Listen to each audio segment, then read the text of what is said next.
sponsored by NewRepublic.com. Today I'll be exploring the beautiful city of Johannesburg, located in South Africa. Come with me as I explore local hotspots, restaurants, and the city's nightlife.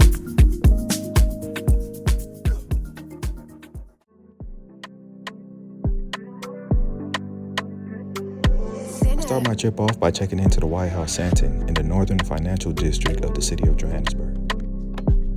This is a prime location with excellent service and a welcoming atmosphere. This location prides itself on safety, cleanliness, and an overall enjoyable stay.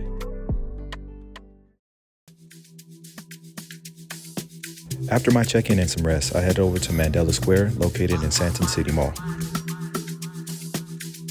The mall is one of the largest retail complexes in the continent of Africa with over 400 stores. It's better known for the large bronze sculpture of South Africa's former president and anti-apartheid activist Nelson Mandela. After some light shopping and a quick photo session, I decided to get something to eat at a restaurant directly behind the sculpture called Tang. The restaurant prides itself on offering customers a luxury experience, in addition to having Japanese and Cantonese-inspired cuisines. After my meal, I head back to the hotel to get ready to experience Sandton's nightlife.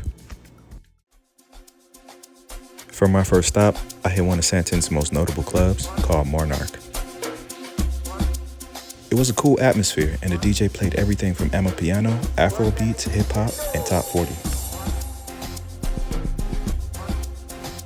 The next nightclub I visited was called Cocoon, which was only a minute walk from the previous nightclub. It was a smaller venue, but it was still lively, with the music focus being primarily Amapiano and Afrobeats. The third location I visited was called Saint, and is known for a more upscale ambiance, providing restaurant, bar, and nightlife. The music here was a combination of house, Amapiano, and R&B. The last venue I checked out was called Room 130. It was a smaller venue that focused more on sections, and they provided Nigerian and South African cuisines. I had an amazing time exploring Sandton's nightlife. For more details about these venues, check the description box below. The next morning, I head over to a section of the city of Johannesburg called Maboneng for a street art tour. Forbes magazine lists Maboneng as one of the 12 coolest neighborhoods around the world, and Vogue magazine lists Maboneng as the coolest section in Johannesburg. The tour starts off in the district of New Dorfington. Purchase your tracks today. This area has become a creative hub for entrepreneurs, designers, and artists. The neighborhood is covered in colorful public artworks and murals. Nelson Makamo is a prolific South African artist, famous for his portraits like the ones you see here. His signature is using a mix of colors on a dark background. Some of the biggest artists in South Africa have decorated the walls here, and you'll be able to see many of the key pieces during this art tour.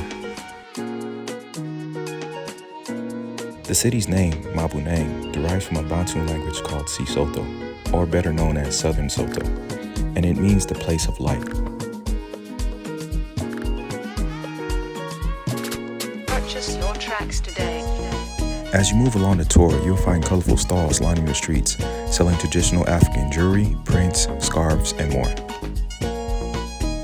This tour was a good introduction into South African culture and art, with an informative tour guide that gave great insight into this location.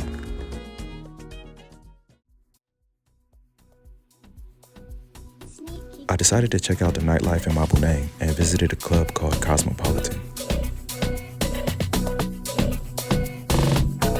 From its entrance, the club had a cool neon aesthetic.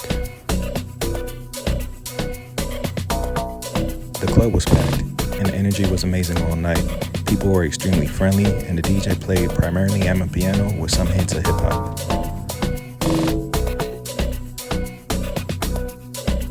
As I walked through the venue, you could see that the club offered table and bottle service, both private and closer to the dance floor.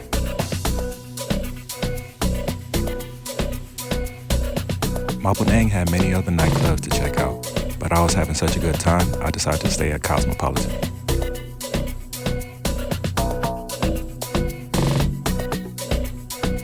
As I approached the dance floor, the energy went up another level. People are enjoying the vibe and dancing to the DJ's mixes.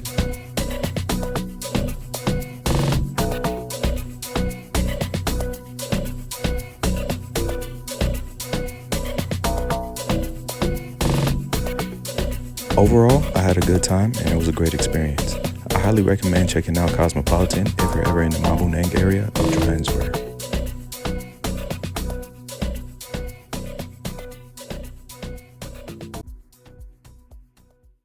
In the morning, I decided to check out the urban complex of Soweto on a 3-wheel Tuk Tuk tour. Soweto is a well-known township in the city of Johannesburg, and its name is an abbreviation for Southwestern Township. On this tour, you get to experience the township like a local, with famous stops like the Peterson Museum, Mandela House, and the Orlando Towers.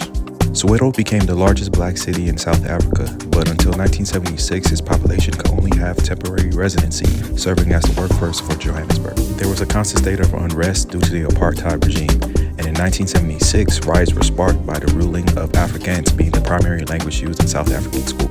176 students were killed during the riots, and of the casualties was a 12-year-old boy named Hector Peterson. My next stop was the Nelson Mandela National Museum, better known as the Mandela House. This residence is where Nelson Mandela lived from 1946 to 1962. Mandela donated the house in 1997 to the Soweto Heritage Trust to be ran as a museum. The museum was later declared a National Heritage Site in the year 1999. The museum highlights some of Mandela's accomplishments, like the 1993 Nobel Peace Prize won for transitioning South Africa from apartheid to a multiracial democracy. After the museum, I was able to take a ride around and see different marketplaces and interact with the locals. Along the ride, I was able to visit the famous Orlando Stadium. This was the first sports facility built for Black South Africans in a residential area. According to a 2023 census, Soweto's population numbers around 1.8 million people. This means that Soweto accounts for over 40% of Johannesburg's population.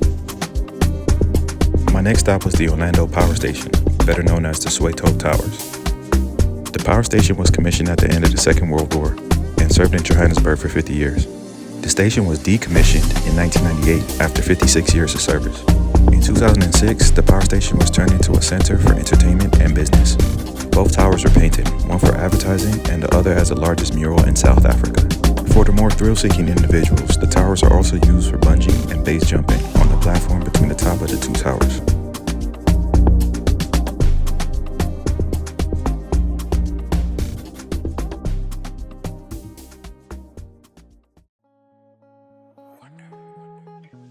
My next stop was the oldest residential district in Soweto, called Kliptown. Kliptown is an informal settlement. This means these are areas abandoned by the government. Informal settlements are residential areas where the inhabitants do not have security of tenure regarding the land or housing they inhabit. These informal settlements are in the shadows of the Soweto Towers. These areas are densely populated, with poor living conditions, lack of running water and electricity. There is no formal electricity, but there are some illegal connections to nearby streetlights. At night it is pitch dark, with no lighting, and people have to walk to formal housing just to charge their phones. The streets are tattered, with filthy water running down them. Most people have to use a stretch of vacant land behind the settlement near the main road for a restroom. There are 6 taps at the communal standpipes, but currently only 2 of them work. These people are in dire need of healthcare, education, and psychosocial support. There are several initiatives to help support these informal communities. See the description box below for more details.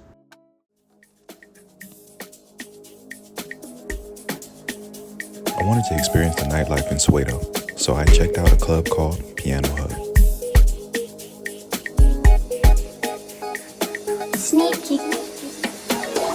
From the entrance, you could tell the energy was live and the venue was packed. They had 5 different DJs playing everything from hip-hop to amapiano. It was an amazing day and excellent night exploring the township of Soweto. For more about these activities and Soweto nightlife tour guide, see description box below. The next day I head to a central suburb in the city of Johannesburg called Braamfontein. This is home to the city's local government and the University of Witwatersrand. My first stop was a multi-purpose location that hosts markets, events, restaurants, and bar, known as the Playground. The playground is known for its vibrant atmosphere, diverse food stalls, and unique artisan market offerings. This venue plays host to a menu of gourmet street foods, cocktails, live music performances, and DJs. This isn't just a marketplace. Its main focus is the visitor's experience and creating a platform for young, exceptional talent in Johannesburg. This location offers outdoor spacing with beautiful rooftop views of the city. The playground also holds a number of art exhibitions to showcase the talent of Joburg's young artists.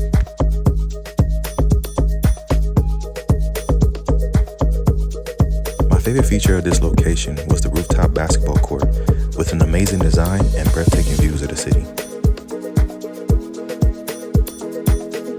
I had to take the opportunity to get up some shots and interact with some of the young artists I met there. The courts had a great sound system, and the artwork on the ground was done by a group of young artists from Johannesburg. This was a cool experience and I had a great time. For more information about the playground, located in Braamfontein, check the description box below.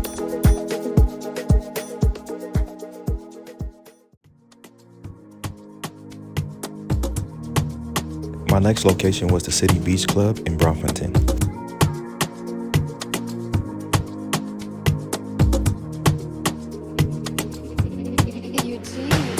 Directly across the street from the Playground Market, the City Beach Club is the only beach club in the city of Johannesburg.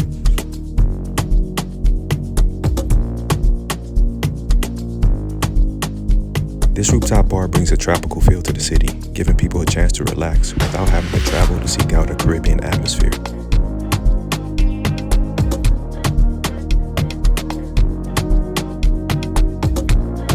The beach offers great food and many drink options, from cocktails, beers, and signature mixed drinks.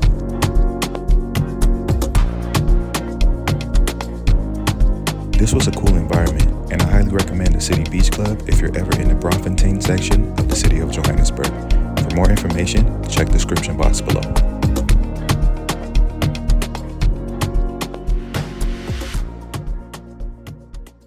Now I head to the Four Ways Farmers Market, located near the Maboneng Nature Reserve. It's so cocky in there. Voted Johannesburg's favorite market, this location has a beautiful landscape, shaded seating areas, and beautiful views of nature. The marketplace has an entry fee of 10 South African rands, which is equivalent to 56 cents USD. Purchase your tracks today. There is a worldwide culinary offering of food stalls here, serving everything from breakfast, savory dishes, and desserts. The marketplace also offers a number of bars serving everything from cocktails, beer, champagne, and red wine.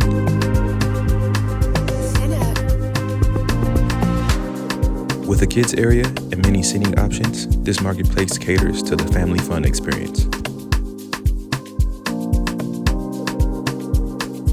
Live performances typically start midday, with local artists coming to play everything from R&B, reggae, and South African music. I got the chance to browse around the many stalls selling fresh organic produce, baked goods, and other tasty treats. I also took the chance to buy hats, souvenirs, and many other trinkets to take home.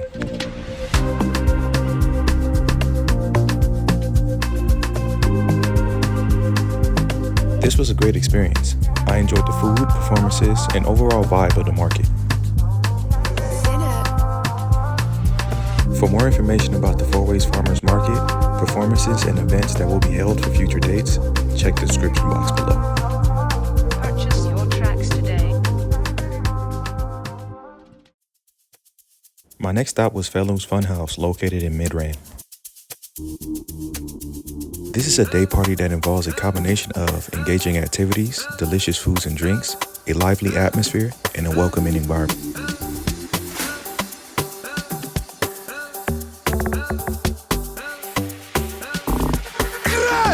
This is an area that offers people a chance to relax and enjoy themselves, with designated zones with different activities such as photo booth and cocktail stations for guests to mingle and interact with one another. There were over 5 DJs scheduled to perform, playing everything from top 40 hip-hop, R&B, and amapiano. Purchase your track today. This was a positive experience with friendly staff, good music, and great atmosphere. For more information about Feilu's Funhouse, check description box below.